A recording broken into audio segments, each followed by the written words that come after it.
오늘은 욥기 3강, 욥기 2장 8절부터 13절 말씀 함께 생각하고 기도하도록 하겠습니다. 욥기 1장의 앞부분은 욥이 하나님 앞에서 얼마나 의로운 사람인지를 이제 설명합니다. 욥이 고난을 받은 것은 욥이 죄를 지었기 때문이 아니라 반대로 욥이 너무나 의로운 사람이었기 때문입니다. 욥기 1장에서 이어지는 이 천상회의의 내용은 하나님께서 인간을 다스리심에 있어서 우리 인간들이 알 수 없는 어떤 그런 영역에 있다는 것을 우리에게 분명하게 보여줍니다. 이 사탄은 어떻게 해서든지 인간을 해하고 망가뜨리려고 애를 쓰지만 결국에는 이 사단 역시 하나님의 주권하에 하나님의 그 선한 통치를 이루는데 사용되게 됩니다. 욥은 모든 것을 잃고도 심지어 건강까지 잃고도 하나님을 저주하지 않으므로 하나님이 어떤 상황 속에서도 우리의 찬양과 영광을 받으실 분이시라는 것을 드러냅니다. 욥이 당했던 고난은 예수 그리스도가 당하시게 될 이 고난에 대한 그림자였다고 볼 수 있습니다. 예수 그리스도께서 당하신 고난으로 이제 더 이상 이 마귀, 사탄은 우리를 참소할 수가 없게 되었습니다. 이제 오늘은 욥이 고난을 당했다는 소식을 듣고 먼 곳에서 3명의 친구가 욥을 찾아오는 그런 내용입니다. 욥기를 보시면 이 3명의 친구와 욥이 서로 간에 이렇게 논쟁하는 내용이 아주 많은 부분을 차지합니다. 따라서 이 세 친구와 욥의 관계를 이해하는 것이 이 앞으로의 내용을 이해하는 데 있어서 중요합니다. 그리고 이제 지난 시간에 이렇게 좀 자세히 다루지 못했던 내용을 오늘 욥과 아내의 관계에 대해서 좀 살펴보도록 하겠습니다. 먼저 8절을 보시면 욥이 제 가운데 앉아서 질그릇 조각을 가져다가 몸을 긁고 있더니 이제 사단이 욥을 이제 시험하기 위해서 모든 것을 다 가져가고 몸에 이제 욥의 이 몸까지 이제 쳐서 고통을 당하고 있습니다. 욥이 엄청난 육체적 고통뿐 아니라 정신적 고통, 영적인 고통을 지금 당하고 있는 겁니다. 이제 나중에 11절 보시면 욥의 세 친구들이 이 욥의 고난의 소식을 듣고 욥을 찾아오는데 이렇게 사람이 극심한 고난을 당할 때 그 곁에 친구가 있느냐 없느냐가 사실 굉장히 중요합니다. 오늘날 이 친구란 단어가 굉장히 어떻게 보면 약하고 경박해진 그런 경향이 있습니다. 하지만 고대 이 친구라는 단어는 이 서로를 위해서 자신을 완전히 희생할 수 있을 만큼 아주 강한 관계를 의미했습니다.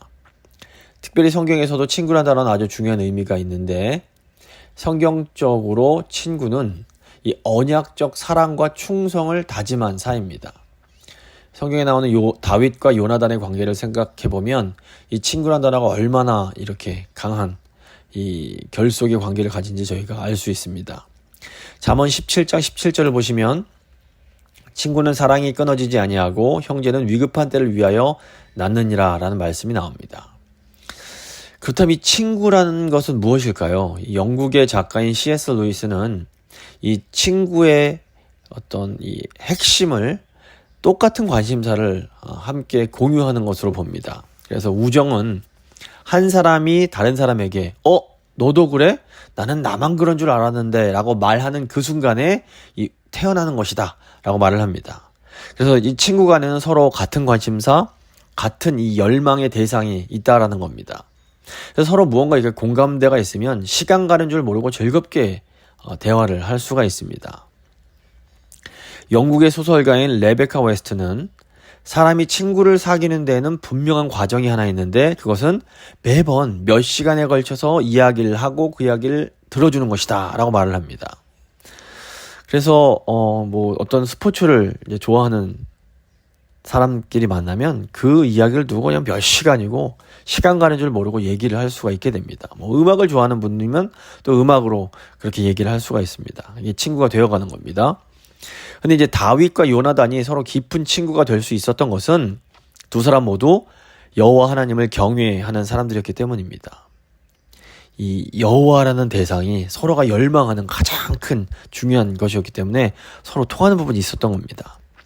이런 의미에서 이렇게 믿음이 있는 사람들 사이에는 이 우정이 시작되는 신앙이란 아주 좋은 이렇게 공통된 관심사, 공통된 열망이 있다고 볼 수 있습니다. 그래서 예수님을 정말로 사랑하는 사람들 간에는 자연스럽게 어떤 깊은 우정이 생겨나게 됩니다. 스위스의 기독교 심리학자인 폴 트루니에는 정말로 친한 친구 간의 우정의 핵심은 비밀을 공유하는 것이라고 봅니다.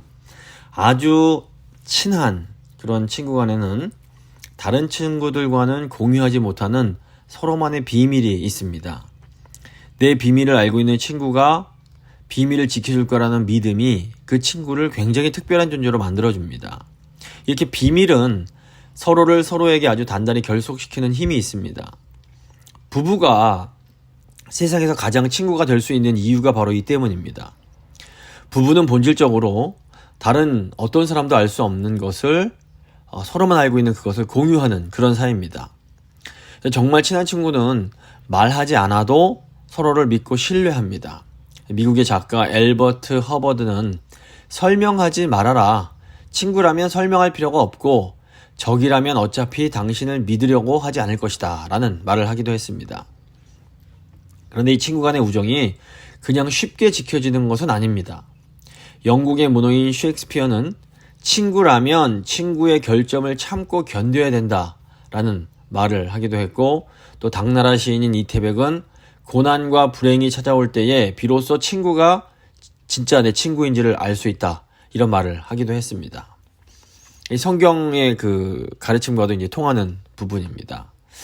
이제 구절을 보시면 그의 아내가 그에게 이르되 당신이 그래도 자기의 온전함을 굳게 지키느냐 하나님을 욕하고 죽으라 이런 말씀이 나옵니다.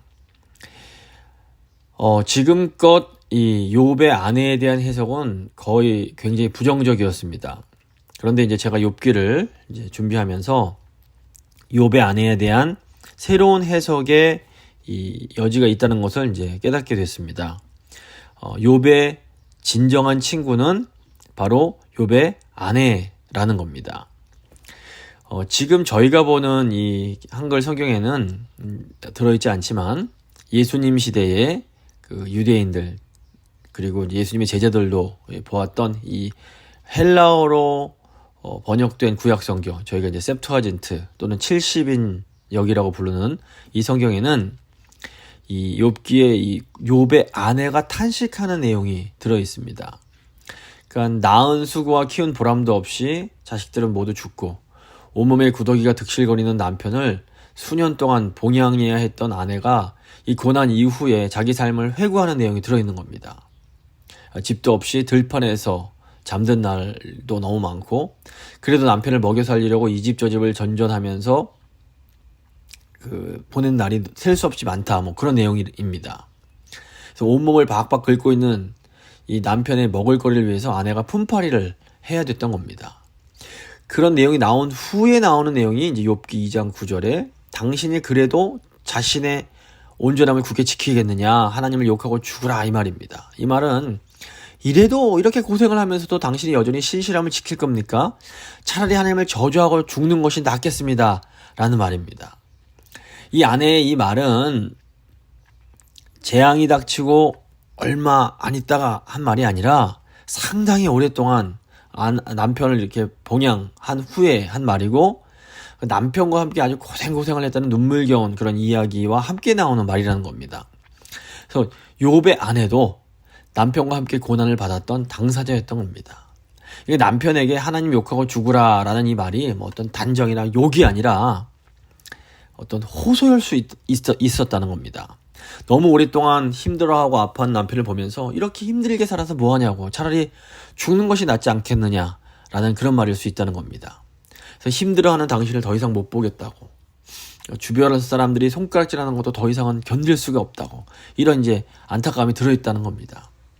그래서 그동안 동방의 의인으로 살아왔던 남편이 뭐 재물은 잃어버릴 수 있다 치더라도 자식들까지 잃고 가슴 아파하는 그 모습을 아내가 묵묵히 지켜봐야 됐던 겁니다. 욥의 아내는 가슴을 도려내는 그 아픔으로 울면서도 하나님을 계속해서 찬양하는 남편이 한편으로는 존경스럽지만 한편으로는 또 굉장히 원망스러울 수 있는 겁니다. 그래서 하나님을 욕하고 죽으라는 아내의 말에 대한 욥의 대답을 보면 역시 아내가 이 욥의 동역자라는 것을 또한 볼 수가 있습니다. 10절 보시면 그가 이르되 그대의 말이 한 어리석은 여자의 말 같도다. 우리가 하나님께 복을 받았은즉 화도 받지 아니하겠느냐 하고 이 모든 일에 욥이 입술로 범죄하지 아니하니라. 어리석은이란 말은 아내의 존재 자체를 나무라는 것은 아닙니다. 문자적으로 어리석다라는 것은 영적인 경건이나 도덕적 성품이 부족하다는 말입니다. 그런데 제가 지난주에도 말씀드렸지만 네가 어리석도다 이렇게 말하지 않고 당신의 말이 어리석은 여자들이나 하는 말과 같습니다 라는 이렇게 말을 합니다. 그러니까 욥의 본심은 아내를 걱정해서 그런 어리석은 말 하지 말라고 타이르는 것입니다. 신실한 하나님이 이제 자기를 신원하실 것을 욥이 믿었기 때문에 고생하는 아내의 손을 잡아주면서 조금만 기다려보자 이런 말을 하고 있는 겁니다. 또한 욥이 우리가 하나님께 복을 받았은즉 이렇게 말을 합니다. 그러니까 욥의 아내는 욥과 함께 복도 받고 고난도 함께 받는 그런 사람이었던 겁니다. 아내는 욥의 고난 당할 때 그 옆에 딱 붙어서 결코 떠나지 못하는 자기 신세를 한탄했던 것이라고 볼 수 있습니다. 욥은 나중에 자신이 회복될 때 아내도 회복될 거라는 것을 믿고 있었습니다. 아내가 우리가 그동안 생각해왔던 것처럼 못된 악처가 아니라는 것을 암시하는 내용이 결정적으로 욥기 그 42장에 나옵니다. 이때 이제 욥의 모든 것이 회복이 됩니다. 욥은 다시 아들 7, 딸 3을 또 이제 낳게 되는데, 그리고 재산도, 자녀도, 명예도 욥이 다 되찾습니다. 그런데, 욥기 42장을 보시면, 아내를 다시 들였다라는 말이 나오지 않습니다. 그러니까 2장에서 불평을 터뜨린 욥의 아내가 남편을 내버리고 떠난 것이 아닐 수 있다는 겁니다. 욥의 아내는 남편에게 그런 모진 말을 한 이후로도 남편이 이 세 친구에게 계속 시달리는 것을 속으로 눈물을 삼키면서 이를 악물고 지켜보았을 수 있습니다. 이렇게 욥을 이제 좀 세심하게 읽어보면 욥의 아내가 악처가 아니라 끝까지 남편에 대한 의리를 지켰던 좋은 아내였을 가능성이 더 높다고 봐야 됩니다.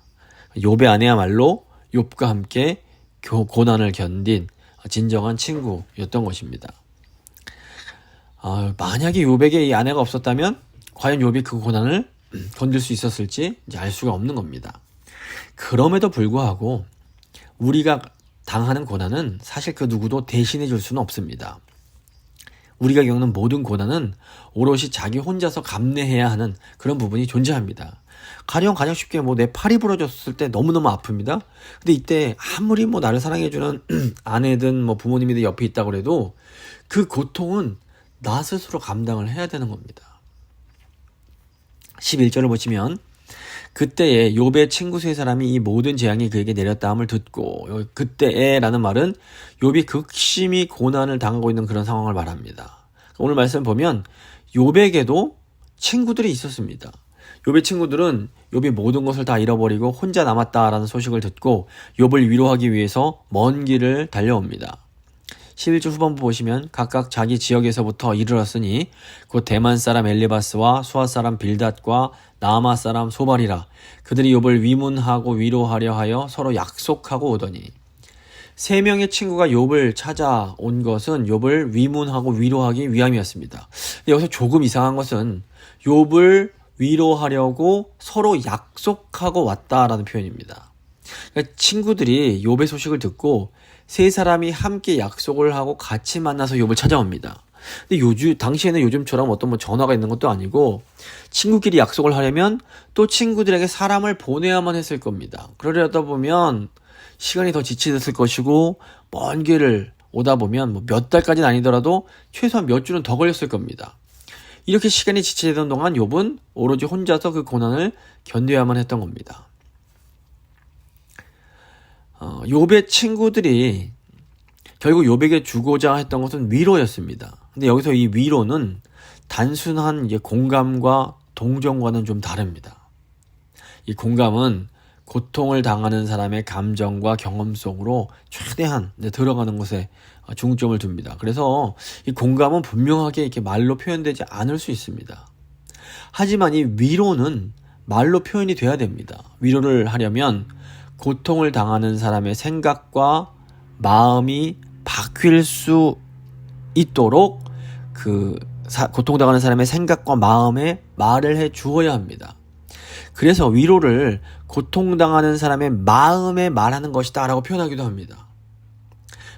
창세기 50장을 보시면 요셉이 자신을 이제 팔아먹고 나중에 아버지가 돌아가신 후에 자신들이 해를 입을까 두려워하는 형들을 위로하는 내용이 나옵니다. 창세기 50장 21절 보면 당신들은 두려워하지 마소서 내가 당신과 당신들의 자녀를 기르리이다 하고 그들을 간곡한 말로 위로하였더라.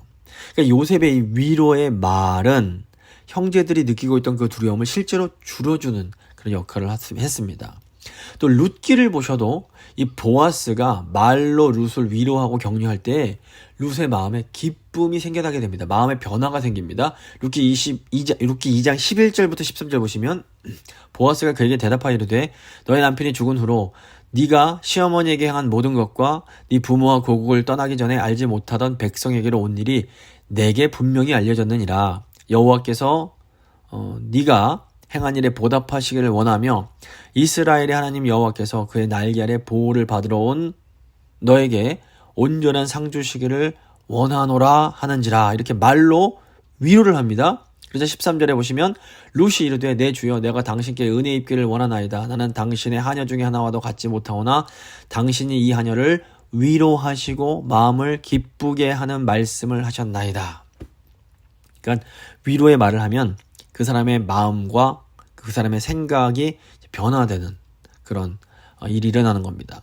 또 사무엘하 19장 보시면 요압이 아들을 잃고 슬퍼하는 다윗에게 만약 다윗의 부하들의 마음을 위로하지 않으면 부하들이 다윗을 버릴 거다라고 이제 듣게 위협하는 내용이 나옵니다.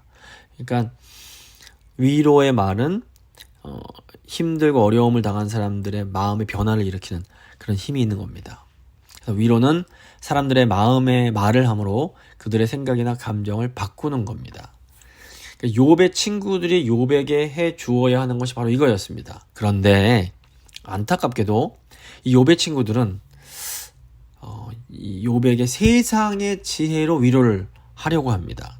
이 욥의 친구들이 보면 대만 사람 엘리바스, 수아 사람 빌닷, 나아만 사람 소발이었습니다. 여기서 대만, 수아, 나아만은 다 이 욥 주변에 살던 동방의 지역들의 이름입니다.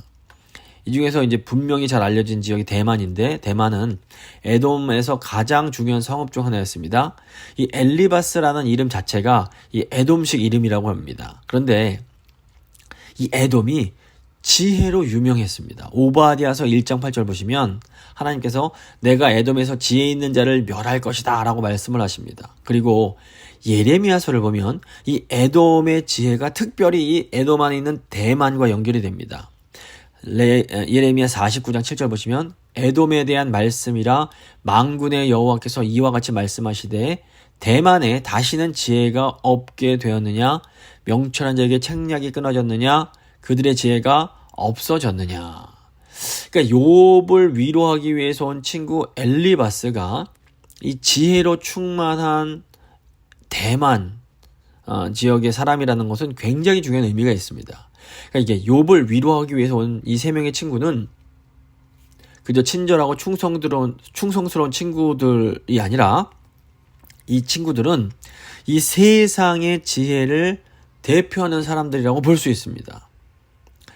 문제는 이 세상의 지혜로는 극심한 고통을 당하고 있는 욥을 위로할 수가 없었다라는 겁니다. 12절을 보시면 눈을 들어 멀리 보매 그가 욥인 줄 알기 어렵게 되었으므로 그들이 일제히 소리질러 울며. 친구들이 욥을 보니까 욥의 모습이 욥인지 알아볼 수 없을 만큼 완전히 형편이 없어진 겁니다. 알아볼 수조차 없게 망가진 욥의 모습이 친구들에게도 고통이었겠지만 욥 자신에게는 더 끔찍한 고통이었을 겁니다. 욥이 보면 지금 제 가운데 쓰레기 더미 위에 앉아 있습니다. 욥은 예전처럼 반갑게 친구에게 웃으며 포옹을 할 수도 없고 악수조차 할 수가 없었을 겁니다. 친구 사이에 이렇게 웃으면서 미소도 오갈 수가 없고 따뜻하게 친구를 집으로 맞아들일 수도 없었습니다.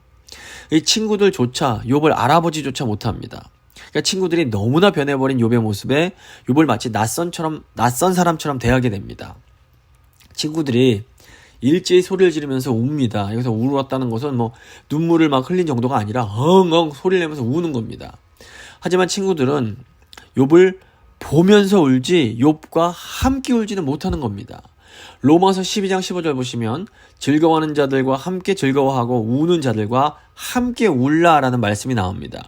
욥의 친구들이 지금 욥과 함께 울 수가 없었던 것은 이 욥의 고난이라는 것이, 욥의 고통이 이 친구들이 감히 접근할 수 없을 만큼 너무나 깊고 강했기 때문입니다. 12절 후반부 보시면 각각 자기의 겉옷을 찢고 하늘을 향하여 티끌을 날려 자기 머리에 뿌리고, 친구들은 욥이 그랬던 것처럼 자신들의 겉옷을 찢으며 애통을 합니다. 그리고 하늘을 향해서 이제 티끌을 날리는데, 창세기 2장을 보시면 하나님께서 흙으로 사람을 지으십니다. 근데 여기서 흙이라는 단어가 아파르라는 단어인데 이게 티끌로도 번역이 됩니다. 그러니까 티끌, 먼지, 흙이 다 아파르, 이게 똑같은 단어입니다. 그러니까 인간은 티끌이요 먼지에서 시작된 존재입니다. 티끌을 날린다라는 것은 인간의 유한성과 죽음을 상징합니다. 창세기 3장 보시면 하나님께서 저주를 받은 아담에게 너는 흙이니, 너는 티끌이니 흙으로 돌아갈 것이라, 티끌로 돌아갈 것이다, 이렇게 말씀하십니다. 여호수아서 7장 보시면 이스라엘이 아이성과의 전투에서 참패를 한 뒤에 여호수아와 이스라엘 장로들도 옷을 찢고 땅에 엎드려서 티끌을 뒤집었습니다. 또 사무엘상 4장을 보시면 블레셋의 법궤를 뺏겼다는 소식을 전하는 이 이스라엘 사람이 옷을 찢고 머리에 티끌을 덮어 쓴 채로 이제 그 실로로 오는 것을 볼 수 있습니다. 또 사무엘하 13장 보시면 다말이 이복 오빠인 암몬에게 겁탈을 당한 뒤에 자기 옷을 찢고 죄를 머리에 덮어 쓰고 잃어버린 자신의 미래 때문에 통곡하는 내용이 나옵니다. 지금 이제 욥의 친구들이 티끌을 공중에 날려서 자신의 머리에 떨어지게 하는 것은 슬퍼하면서 욥의 죽은 자녀들, 그리고 고난당하는 욥과 자기들을 동일시하는 행동이라고 볼 수 있습니다. 이 욥의 친구들이 욥을 돕고자 했지만 그들이 보기에 욥은 죽은 자와 같았던 겁니다. 13절 보시면 밤낮 7일 동안 그와 함께 땅에 앉았으나, 친구들이 욥과 함께 땅에 앉습니다. 이 땅바닥은 죽음의 흙, 죽음의 티끌이 있는 곳으로 이 세상에서 저 밑에 있는 스올과 가장 가까운 곳을 상징합니다. 그래서 예레미야 애가 2장 보시면 예루살렘이 약탈을 당한 후에 예루살렘의 장로들도 이 땅에 앉습니다. 예레미야 2장 10절 딸 시온의 장로들이 땅에 앉아 잠잠하고 티끌을 머리에 덮어쓰고 굵은 벨을 허리에 둘렀으며 예루살렘 처녀들은 머리를 땅에 숙였도다, 이렇게 나옵니다. 근데 이제 친구들이 욥과 함께 땅에 앉아서 7일 동안 침묵을 합니다. 13절 후반부 보시면 욥의 고통이 심함을 보므로 그에게 한마디로 말하는 자가 없었더라. 욥의 고통은 단순한 육체적 고통이 아니었습니다. 욥의 고통은 육체적 고통과 더불어 자녀를 잃은 정신적 고통, 또 이 모든 것에 대해서 해석할 수 없는 영적인 고통이 이제 포함이 됐던 거였습니다. 친구들이 욥의 고통을 보면서 7일 동안 침묵하는 것을 어떻게 이해해야 될까요? 이제 어떠한 해석자들은 친구의 고통 앞에서 아무 말 없이 함께 있어주는 것, 이것은 참 좋은 것이다라고 보기도 합니다. 물론 이걸 좋게 볼 수도 있는데, 근데 이제 중요한 것은 7일 동안 침묵했다라는 것은 조금 아까 의문사항이 있습니다. 친구들이 함께 모여서 같이 온 것도 조금 이상한 부분이 있고, 또 7일 동안 침묵하는 것도 약간 여기서 생각해 볼 것이 있습니다. 보면 그에게 한마디도 말하는 자가 없었더라, 이렇게 말을 합니다. 이것은 그 친구들 서로 간에는 말을 주고받았을 수 있는 그런 가능성이 있는 겁니다. 그러니까 자기들끼리는 서로 말을 주고받지만 욥에게는 한마디도 하지 않았다라는 것은 이거 뭔가 문제가 있어 보입니다. 사실 이 7일간의 침묵은 죽은 자를 위한 애도를 상징하는 것처럼 보입니다. 창세기 보시면 요셉이 아버지 야곱이 돌아가신 후에 7일간 애도하는 내용이 나옵니다.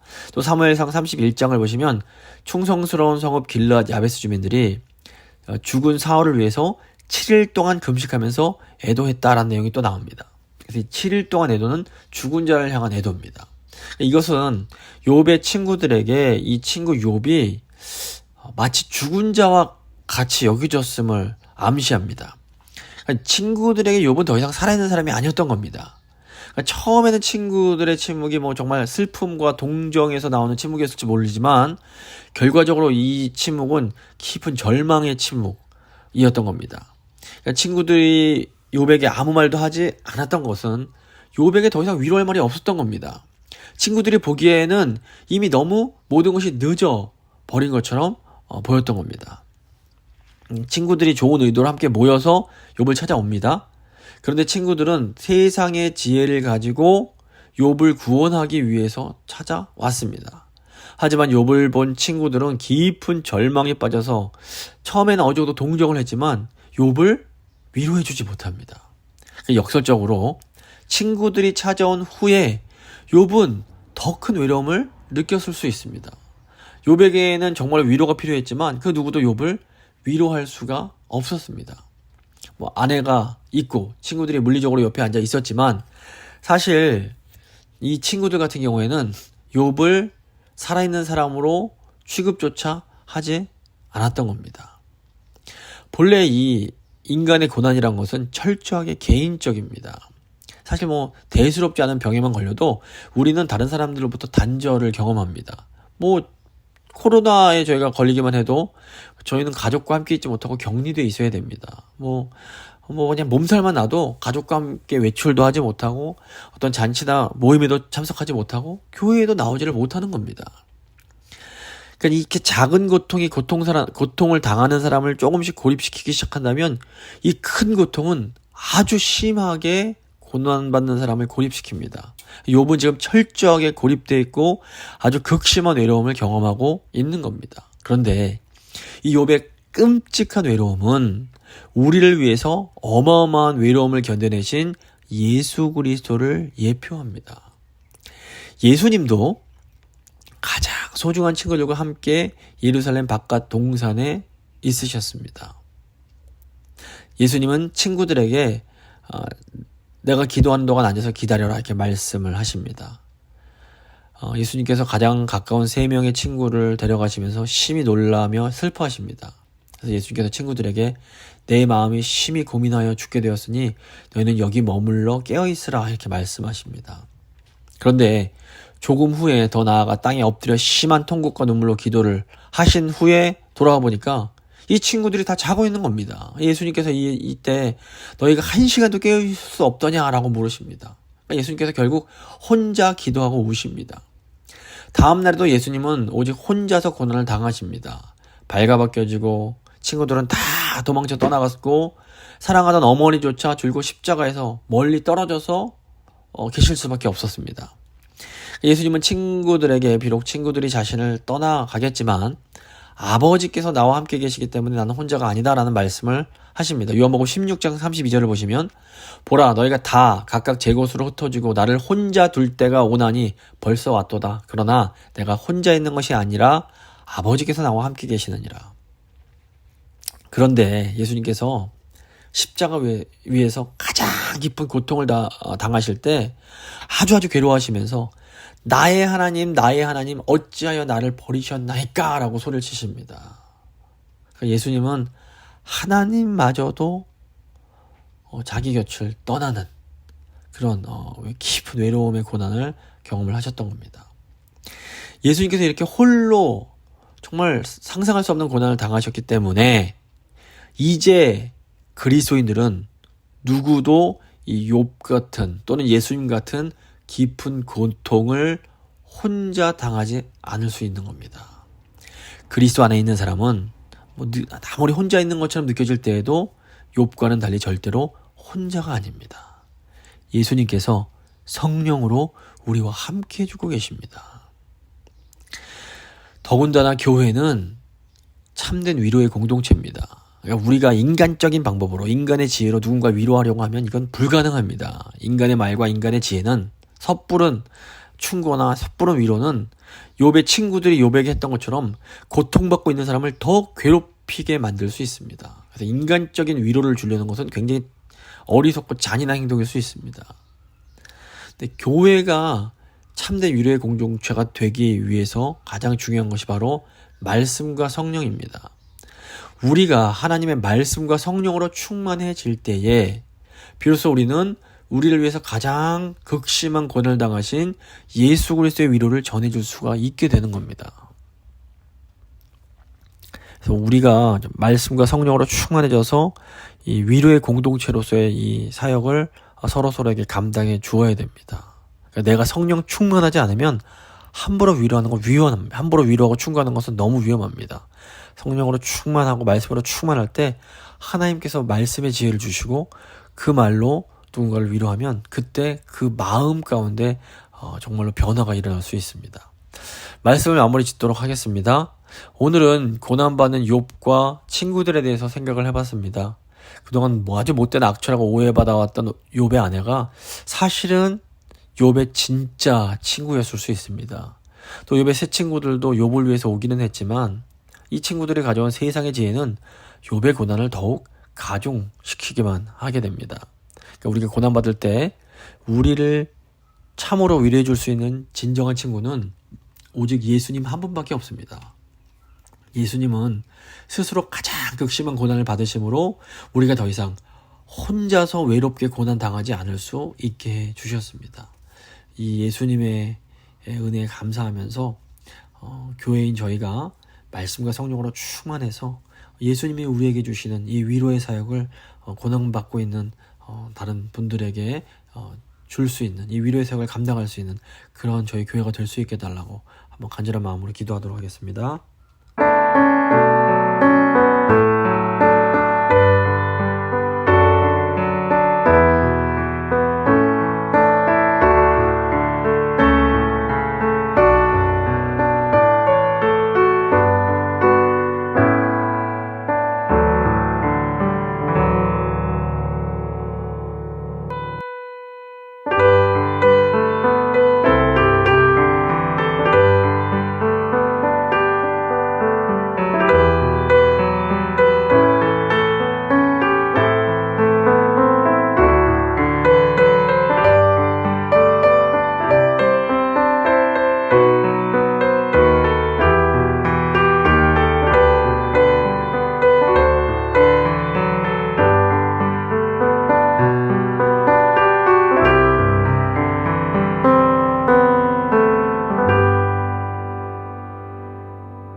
좋으신 하나님 감사합니다. 오늘 말씀 통해서 욥이 경험해야 했던 그 극심한 고통, 그 처절한 외로움을 다시 한번 생각합니다. 하나님, 때로 저희에게도 욥만큼은 아니라도 큰 고난이 찾아옵니다. 그때 저희는 참 힘들고 너무나 외롭습니다. 그런데 이 외로움을 위로해 주실 수 있는 분은 오직 예수님 한 분밖에 없음을 저희가 기억합니다. 주님, 저희가 다른 것을 바라보는 것이 아니라 나를 위해 먼저 무시무시한 그 고난과 외로움을 경험하신 예수님을 바라볼 수 있도록 주님 도와주시옵소서. 그리고 나아가서 저희가 말씀과 성령으로 충만하여서 고난받고 외로움 가운데 있는 또 하나님의 백성들을 위로해 줄 수 있는 그런 믿음의 공동체가 될 수 있도록 좀 저희 교회를 붙들어 주시고 저희 교회에 말씀과 성령을 풍성하게 공급하여 주시기를 간절히 소망합니다. 그래서 그리스도의 몸된 저희 교회를 통해서 정말 힘들고 외롭고 고난받는 사람들이 예수 그리스도를 만나고 예수님으로부터 위로를 받는 이 귀한 복음의 은혜가, 복음의 역사가 있을 수 있도록 주여 도와주시옵소서. 감사드리며 귀하신 우리 주 예수 그리스도의 이름으로 기도드립니다. 아멘.